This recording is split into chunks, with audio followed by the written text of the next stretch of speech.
ಕಾಂಗ್ರೆಸ್ ಪಕ್ಷದ ದಲಿತ ನಾಯಕರಲ್ಲಿ ಗಡ್ಸ್ ಇಲ್ಲ. ದಲಿತ ಸಿಎಂ ಕೂಗಿಗೆ ಹೊಸ ಟ್ವಿಸ್ಟ್ ಕೊಟ್ಟಿದ್ದಾರೆ ಛಲವಾದಿ ನಾರಾಯಣಸ್ವಾಮಿ ಅವರು. ಕಾಂಗ್ರೆಸ್ ಪಕ್ಷದ ದಲಿತ ನಾಯಕರಲ್ಲಿ ಗಡ್ಸ್ ಇಲ್ಲ ಅಂತ ಹೇಳಿದ್ದಾರೆ. ದಲಿತ ಸಿಎಂ ಕೂಗಿಗೆ ಹೊಸ ಟ್ವಿಸ್ಟ್ ಕೊಟ್ಟ ಛಲವಾದಿ. ಬೆಳಗಾವಿಯಲ್ಲಿ ಛಲವಾದಿ ನಾರಾಯಣಸ್ವಾಮಿ ಅವರು ಈ ಒಂದು ಹೇಳಿಕೆಯನ್ನ ಕೊಟ್ಟಿದ್ದಾರೆ. ದಲಿತರ ಹಿಂದೆ ಸರಿಸಿ ಸಿದ್ದರಾಮಯ್ಯ ಸಿಎಂ ಆದ್ರು.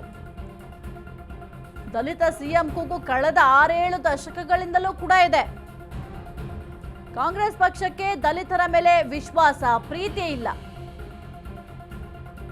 ವೋಟ್ಗಾಗಿ ಮಾತ್ರ ಕಾಂಗ್ರೆಸ್ನಲ್ಲಿ ದಲಿತರನ್ನ ಬಳಕೆ ಮಾಡಿಕೊಳ್ಳಲಾಗ್ತಿದೆ. ಜಿ ಪರಮೇಶ್ವರ್ ಸಭೆಯಲ್ಲಿ ಕಣ್ಣೀರ್ ಹಾಕಿದ್ರು. ನನ್ನನ್ನ ಸೋಲಿಸಿದ್ರು ಅಂತ ಪರಂ ಕಣ್ಣೀರ್ ಹಾಕಿದ್ರು.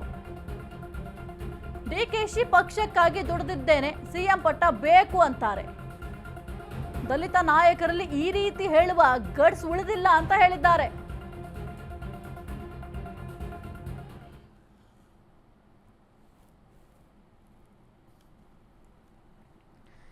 ಕಾಂಗ್ರೆಸ್ನ ದಲಿತ ನಾಯಕರಲ್ಲಿ ಗಡ್ಸ್ ಇಲ್ಲ ಅಂತ ಛಲವಾದಿ ನಾರಾಯಣಸ್ವಾಮಿ ಅವರು ಈ ಒಂದು ದಲಿತ ಸಿಎಂ ಕೂಗಿಗೆ ಹೊಸ ಟ್ವಿಸ್ಟ್ ಅನ್ನ ಕೊಟ್ಟಿದ್ದಾರೆ.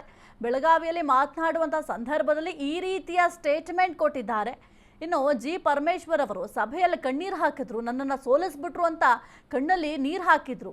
ಆದರೆ ಡಿಕೆಶಿ ಪಕ್ಷಕ್ಕಾಗಿ ನಾನು ದುಡಿದಿದ್ದೀನಿ, ನನಗೆ ಸಿಎಂ ಪಟ್ಟ ಬೇಕೇ ಬೇಕು ಅಂತಾರೆ. ಈ ರೀತಿ ಹೇಳುವಂಥವ್ರು ಯಾರೂ ಇಲ್ಲ ಅಂತ ಹೇಳಿದ್ದಾರೆ.